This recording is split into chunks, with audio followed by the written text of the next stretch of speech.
Did we come back early? Wasn't it? Yeah, it was 5:05 when I sent you, and so half hour, so 15 minutes each. Well, I didn't keep well track. I thought we were coming back at 1:45. All right. Well, we're back, and then we're gonna go back again. So don't worry. All right. So what we're gonna do now is do a quick debrief to share your process values as a client. So you're not sharing anyone like your partner's process value. It's up to them if they want to share it. And you can share it, like if you want to share the name or just like what it was like to discover the process value for you as the client. So who would like to go first?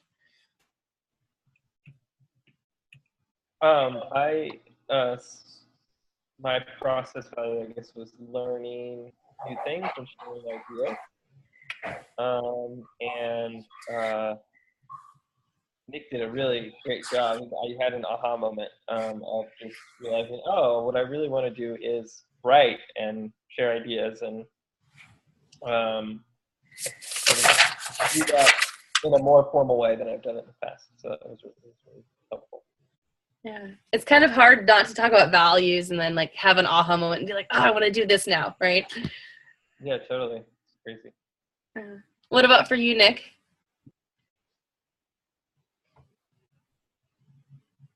I'm trying to kind of process that breakout session. It seemed like it went so fast. For like my topic value, I mean, I think it maybe like conversation and exchange of ideas. I think that maybe was the topic or the topic value. And then I think the process value was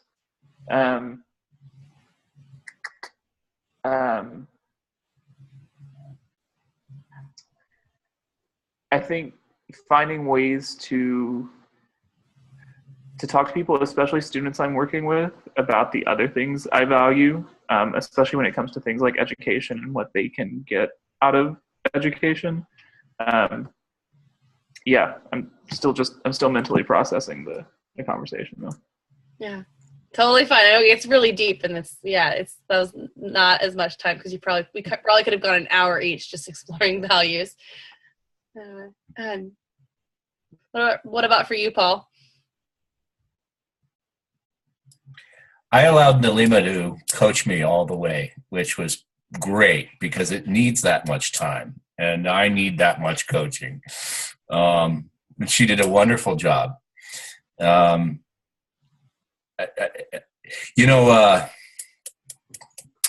guess creativity was always used to be this super big, powerful value for me.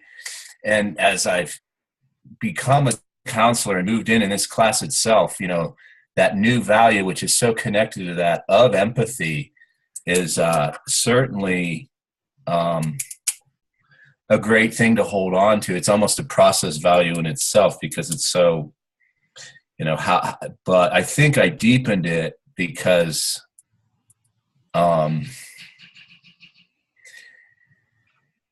it's very exhausting to be a high school counselor and to be empathetic all day long. So, I mean, honestly, I've tried and it's just made me sick. But I kind of came up with a nice name for it being a man for all seasons with a sort of a bend on being flexible and responsive. And we ordered the values to be empathy and balance, and then comforting from those two, and definitely health. Make sure that's in there. And yeah, I put creativity last but Nalima was great to say, look, man, creativity is in everything we do. And for me as an artist, I've always sort of sectioned it off to something I do on Sunday. This is going to take more processing to pull hey, man, I'm creative no matter what I do. And that was a really wonderful thing to come to in that. So that's so cool. Well, I'm glad you got the benefit of Nilima's coaching for the whole time. Awesome. Very cool. Lori, what was your process value? Well, we were just starting on me because I've only had 15 minutes. But I think I could connect it. I think I maybe, like if I gave it a name, I think it would be meaningful connections. Oh, very cool. Because I think it took like the top values that I have and I can really apply just those words, even though it's not specific, to all three of the values. Mm-hmm. Oh, very cool. Khadijah, what about you? The main object value that I spoke about with Lori was respect. And I think the one statement that I mentioned to Lori that really kind of summed it up was, what good is good if you're only good to those who are good to you? And so with that, like in terms of respect, I just really, value the importance of respecting myself first and foremost, and then, others, and just my surrounding, and allowing myself to really be present and aware of like interactions so that I am able to uphold that value. Yeah. Very cool. Thank you, Khadijah. And then Nilima, yours is yours still meaningful time? Yeah, it's still there. Yeah. Same. Yeah. And then peace. I know you and I were just getting into this, but what was the process value that really stood up to you from what we talked about? I think the ultimate process value that stood out to me was selflessness. And I think when we were talking about how I came about that, I think highlighting something that meant a lot to me and being able to focus on the trait that made me appreciate that person or that moment or that thing, and then translating it into the value proposition of what we'll focus on for the session. I don't know, I think that was a very smooth kind of, not easy, but a very eye-opening way of doing it.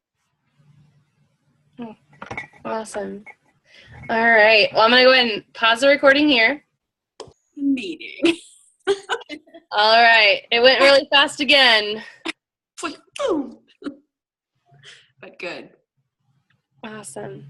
All right. Well, I want to make sure everyone has a chance to go around the room and share again. So just be thinking of kind of this idea of values and then applying it to systems, accountability, habits. Just what's your takeaway?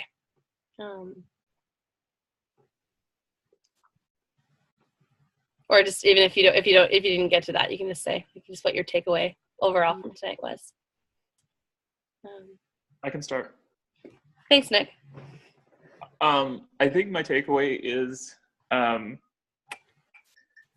it's sort of a continuation of what I said earlier. I think having these conversations are difficult. I think talking about values are difficult because I think they are the things that, I don't know, it's kind of the things we want to live up to, and then it's kind of confronting when we don't in some instances. Because I know in some of the conversations I had with Stuart, I started thinking about, the things that I value and the things I really want to do. And then I started thinking about the ways that I don't always meet those values, or the ways that I don't always fully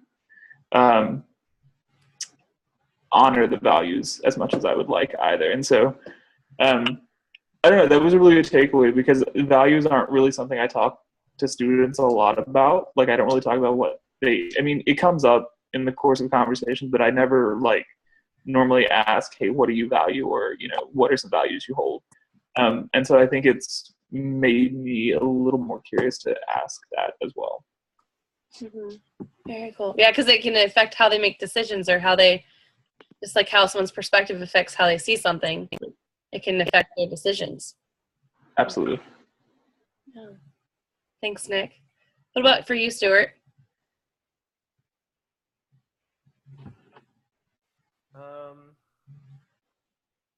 had a takeaway, and now I think it escaped me. It was taken away. Taken away, my takeaway. So I remember what it was. I think that one of the things that was really neat is to see how values allow me to prioritize things in my life. Because I tend to like get a bunch of different projects going, and this values exercise really helped me think, oh, okay. I just noticed how it can help you think, oh, these are the things that are important, and these other things maybe I can just let go of a little bit. Yeah, and that's a really great thing to do with a client. Like, what are your top priorities right now? And then like pull in, okay, what are your top values? And then look at, are they in line? That can be really interesting to look at. Thank you, Stuart. What about you, Lori?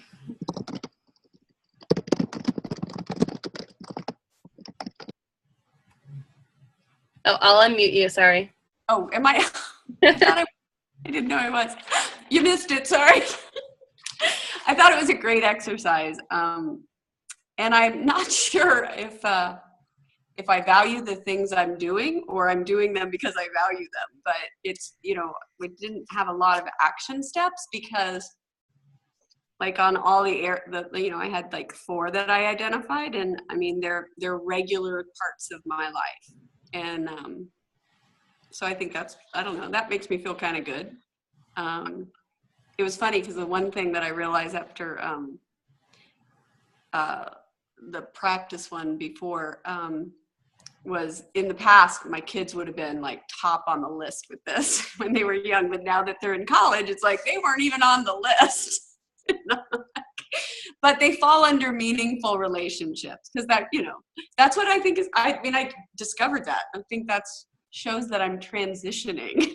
So maybe not stuck anymore.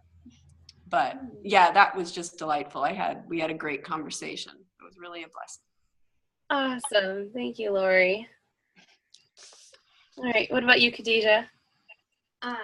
Well, I had a great session with Lori. I enjoy her bubbly personality. She has very positive, and I love that about it, Lori. One action step for me personally was to, I listened to a lot of TED Talks and whatnot and lectures just about self-development and self-growth. And so I was telling Lori how maybe in terms of like respect, in times of like the way that I can increase certain times where like the respect really like kicks in, just to be more aware of it and listen to more lectures, including that into my TED Talks as well. And that would be something that I would definitely take into action starting like this week. Very cool. Thanks for sharing. What about you, Paul? Yeah, I remember starting a couple of hours ago saying that I'm going to do this thing about, hey, why don't you try borrowing perspectives? And a couple of things you said, I project my perspectives on other people's perspectives. And that definitely was a thread tonight. Because the challenge tonight was really to look at somebody else's values in this case from a multiple different ways, and pick up on the little things they say and kind of balance them against each other to see if there's some resonance with those kinds of things, and then let all those kinds of questions, because I think when the client gives those out, they're still questioning them. So putting them in proportion, and then you're diving down again. And it's the same sort of thing we're doing over and over. But I liked how, I just kind of worked with Nalima to get her to action steps.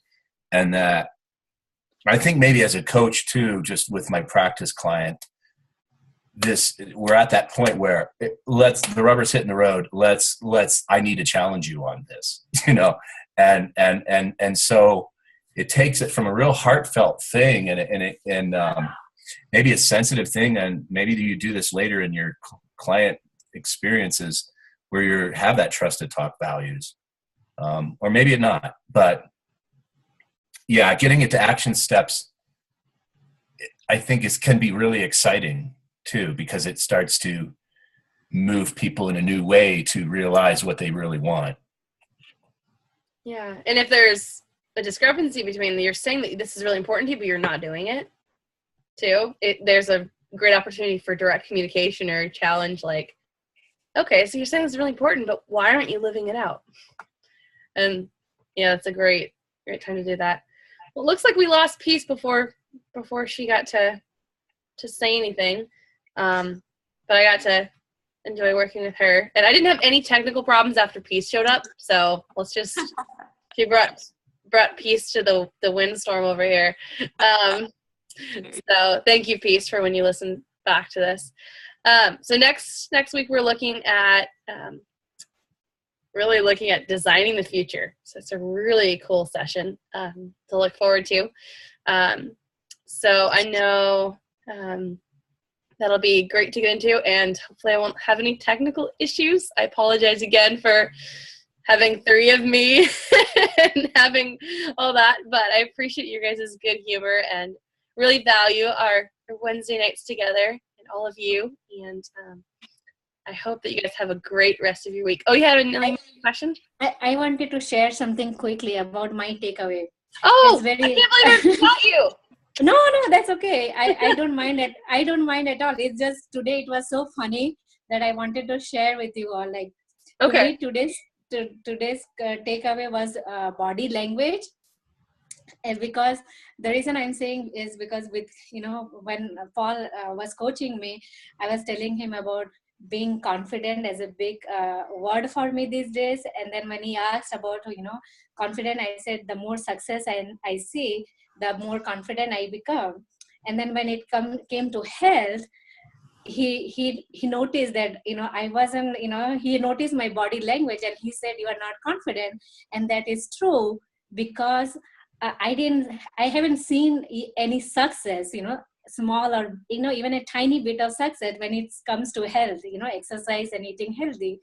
So I was, it's a body language of the client is a big thing, which I took out from this session.